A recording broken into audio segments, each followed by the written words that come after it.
guys, pag-usapan lang natin ang arutan cut din sa elevator umano. Dahil guys, kinikilig talaga si Catherine Bernardo kay Alden Richard. Dahil pagkatapos nga naman guys ng ginawa ni Alden Richard na pagtalon umano sa escalator, kaabang-abang nga naman guys ang arutan sa elevator. Kitang-kita natin guys kung papaano kapula ang pisngi ni Catherine Bernardo. Yan ba ay matatawag na mag-best friend lang sila? Kung kinikilig umano si Catherine Bernardo sa ginawa ni Alden Richard na pagtalon umano sa escalator para lang bigyan siya ng tissue. Grabe, di ba? Medyo meron tayong napapansin guys eh.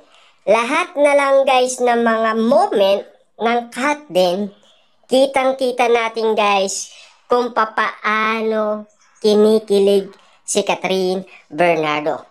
Dahil may proof tayo guys sa kanyang pisngi. Namumula at namumula. At abang kasi guys, kitang-kita si Catherine Bernardo, siya ay nakangiti umano na umarap kay Alden Richard. Yan ba guys ay bilang mag-best friend? Or something meron tayong napapansin na siyempre, yan ay tawag ng pag-ibig. Diba? Kita nyo naman guys, no? Spotted si Catherine Bernardo na namumula ang kanyang pisngi hanggang sa elevator guys ha. Dahil alam naman natin guys, kapag ang isang lalaki nagpa-impress sa isang babae, tulad na lang guys ng dalawang magkaibigan na lalaki dahil meron siyang crush, diba? Ano kaya ang paboritong pagkain yung crush ko, diba? Or kaya paano ko mapapasagot or paano ko makukuha ang matamis niyang oo. Tulad na lang guys ng ginagawa ni Alden Richard dahil spotted nga naman na nanliligaw siya kay Catherine Bernardo. Everyday daw ay nagdadala siya ng bulaklak at mga regalo. Gawain ba ng mag-best friend na araw-araw ay may bit-bit kang bouquet na bulaklak at regalo? Yan ba guys walang okasyon? Sinasabi naman kasi nila na spotted sila kung merong okasyon. Magmimit daw sila or mag-gym daw. Yan kasi guys ang inamin ni Catherine Bernardo abang si Alden Richard ay kinikilig umano. Siyempre guys, alam naman natin, best actress at best actor, magaling silang magtago ng lihim.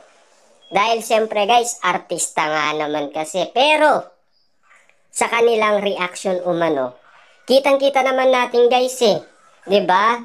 Lalo-lalo na kung napapansin ng marami yan. Hindi lang naman tayo guys ang nakakapansin.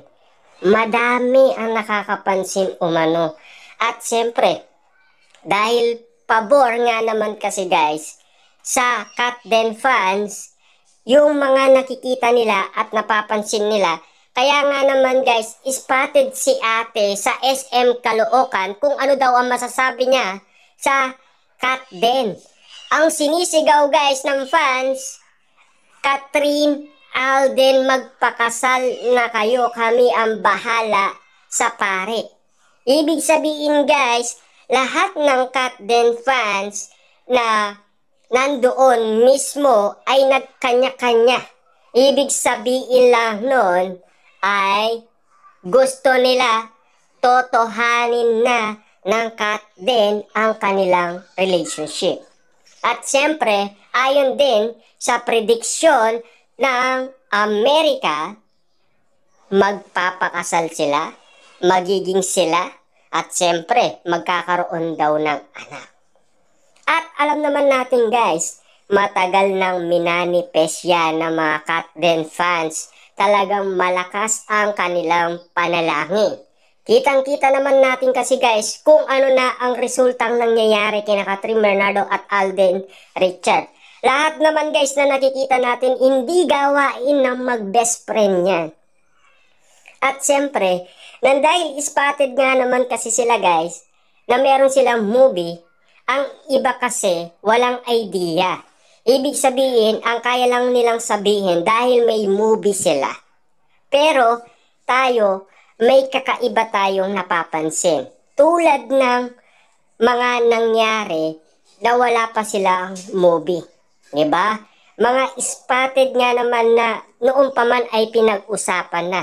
Unang-una, ang panliligaw daw ni Alden Richard. At kung bakit sila laging spotted. Diba? Yun ba ay gawain ng mag-best friend? Diba? Yung ba ay kung bakit nga naman sila laging spotted dahil may gagawin silang movie. Pero wala pa guys wala pa nga announcement ang ABS-CBN at GMA Network. 'Di ba? Na magkakaroon nga naman sila ng panibagong movie. Pero alam naman natin si Alden Richard ay na-interview na noon na sabik siyang makasama si Kathryn Bernardo. Ibig sabihin ba nito, sabik ba siya sa movie o sabik siya kay Kathryn Bernardo? Dahil namimiss niya na ba ito? Ayon kasi guys kay Kathryn Bernardo, kung namimiss mo na ako, pwede mo akong i-chat, pwede mo akong i-text. Kanino galing yon? Kay Kathryn Bernardo. 'Di ba? Pero yung sagot guys ni Alden Richard, sabik na sabik siya sa movie. Saan nga ba siya sabik? Sa movie ba o kay Kathryn Bernardo? Tulad ng nakikita natin guys na mga eksena ng Katden, parang sabik si Alden Richard kay Kathryn Bernardo. Hindi sa movie guys Kasi yon ay parang daan para sila ay magkaroon ng bonding moment dahil nagkaroon nga naman kasi guys sila ng moment na magkausap.